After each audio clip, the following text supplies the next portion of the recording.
Hey, and welcome again to another exciting episode of Texas Historic Tales. My name is Bill, and that over there is Red, and today we're going to be... What are we doing today, Red? Let's go walk the Independence Trail. We can't walk the Independence Trail today. Why not? It is cold, but there's going to be no mosquitoes. Ooh, we can use silver screen magic. What? Ooh. Today we will be talking about the Texas Independence Trail. We're going to start back on October 2nd, 1835. It all starts in Gonzales. Mexican troops came and tried to take our damn cannons away from us. And we said, nope, come and take them. After two dragoons end up dead, and one of our cavalry guys fell off his horse, broke his beak. That battle was over, and the Mexican troops took off. That brings us to December 5th, 1835, and the siege of San Antonio de Bexar. This was the first real battle in the Texas Revolution. After Gonzales conflict, the Texas soldiers followed the Mexican troops back to San Antonio de Bexar, which was a Mexican military garrison and the center of commerce.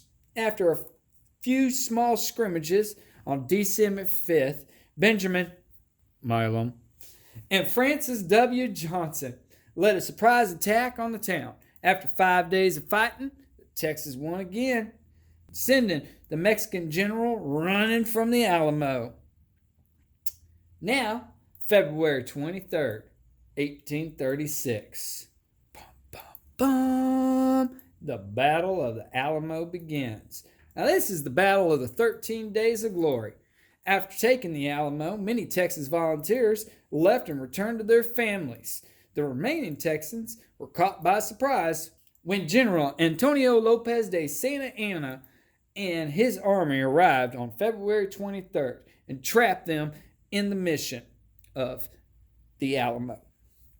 Santa Anna had demanded that the Texans surrendered, but Travis, being the hothead that he is, he fired a cannon right at the Mexican troops, which started the 13 Days of Glory in the Battle of the Alamo. February 24th, 1836. After withstanding cannon fire for 24 hours, the commander, William Barrett Travis, cleaned his pants up and wrote a shaky penned letter to the people of Texas and all Americans in the world, pleading for help and stating the intentions to never going to surrender or retreat. It's either victory or death. While a few troops did arrive on March 1st, the Texans were greatly outnumbered. Meanwhile, back in Washington, March 2nd, 1836. The Alamo under siege, the provisional Texas government, consisting of the 59 elected men, met at Independence Hall on Washington-on-the Brazos to decide Texas's future. Together, they wrote a new constitution, just like the Constitution of the United States, just a little better, and the Texas Declaration of Independence, pretty much the same as the United States, just a little better, establishing Texas as a sovereign nation. Meanwhile, back March 6, 1836, this day will scream forever.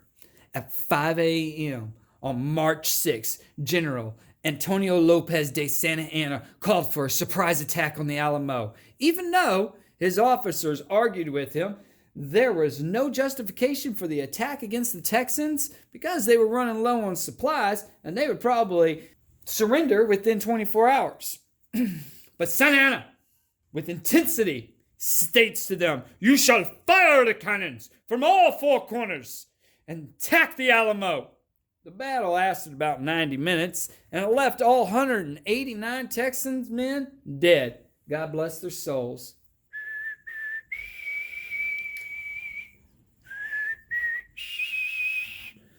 March 27th, 1836. Less than a month after the fall of the Alamo, the Texas Army was increasing in numbers, which angered General Antonio Lopez de Santa Anna. And as a result, he ordered that any prisoner taken in the battles against Mexico be shot. Well, Commander James W. Fannin and his men surrendered at the Battle of Coluto Creek under conditions that they would be treated as prisoners of war and escorted back to the United States of America as soon as possible. The Mexican general agreed to Fannin's terms and delivered the prisoners to the Presidio at La Baja de Goliad. However, instead of honoring his promise, on March 27th, the Mexican Guard marched the Texas men out of the camp and executed them by the side of the road. Well, Fannin and another injured soldier were executed right in front of the chapel at the Baja. This was the last major battle in the Texas Revolution. On the morning of April 21st, General Sam Houston and the Texas Army found themselves camped near a small bayou less than a mile from Santa Anna and the Mexican Army. At 3:30 p.m. in the afternoon, I don't know why I'm saying it that way, but at 3:30 p.m., all was quiet in the Mexican camp. The cries, "Remember the Alamo! Remember Goliad!" rang through the air as the Texas Army surprise attacked the napping Mexican troops. The battle only lasted roughly 18 minutes, but during that short time, 630 Mexicans were killed and 730 were taken prisoners. Santa Anna, being the brave leader he was, fled during the fight and was captured the next morning in the tall grass, dressed as a common soldier. May 14th, 1836, the Treaty of Velasco was signed. Technically, 2 of them were signed. After his capture at the Battle of San Jacinto, Santa Anna was taken to the great fort of Velasco, where he signed the treaty twice, stating that he would never fight against the Texas Army again, and that they would immediately evacuate the new Republic of Texas. Texas was its own sovereign nation and nearly for a decade before joining the United States in 1845 and becoming the 28th state. Thank you, and this has been another wonderful, exciting tale of Texas Historic Tales. My name is Bill. That is Red. Please subscribe below, click the like buttons, and we'll see y'all next time where we'll cover, hopefully, the Treaty of Velasco. But we're not sure on that. See you then.